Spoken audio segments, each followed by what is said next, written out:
CNN: A Utah man has been rescued from the Alaskan wilderness, approximately 3 weeks after a fire burned his home to the ground, killed his dog and left him without much food, clothing or shelter.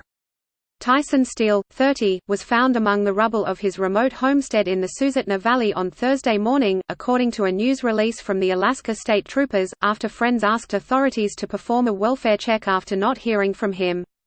In aerial footage shared by the troopers, Tyson steps out among the snow-covered remains of his home, waving to the troopers in a helicopter, a large SOS carved out of the snow behind him. "Everything that I owned was consolidated in that cabin," Steele told troopers, who shared Steele's survival account in the detailed release. In the weeks after the fire, Steele said, he survived on the remnants of canned rations and peanut butter, sleeping in a snow cave and makeshift shelter that he built around his wood stove. Read more. The fire took almost everything, including his dog. Steele had been living on his homestead, about 20 miles from Squentna, since September, he told state troopers. He described his home as a Quonset hut, a lightweight frame, covered in plastic tarps, that he bought from a Vietnam veteran. He admitted to the troopers that the fire resulted from a hasty mistake. In a hurry to get a fire started, he stuck a large piece of cardboard into his wood stove.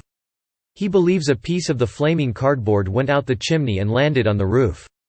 Steele woke up in the middle of the night on either December 17 or 18, he couldn't recall the exact date, troopers said, and heard melting plastic coming from the roof. After Steele stepped outside, he said, "I just see that the whole roof's on fire." The hut, Steele told the troopers, goes up into flames faster than, I can even imagine.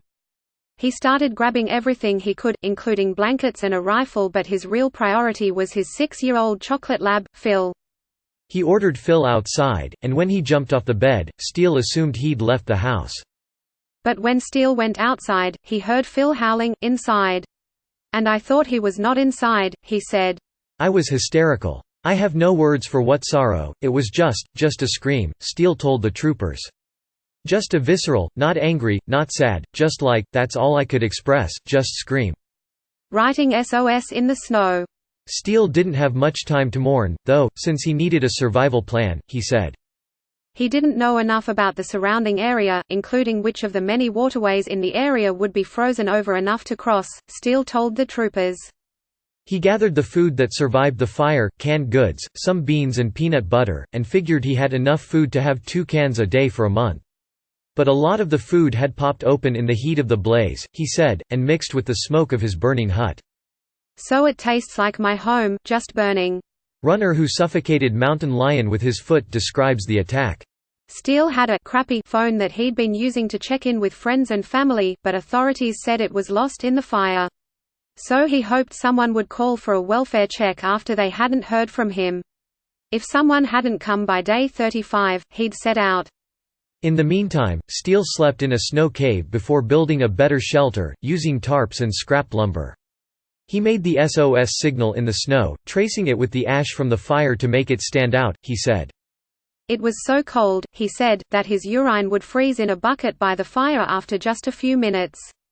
Finally, about 20 days after the fire, Steele saw the Alaska State Troopers helicopter above him.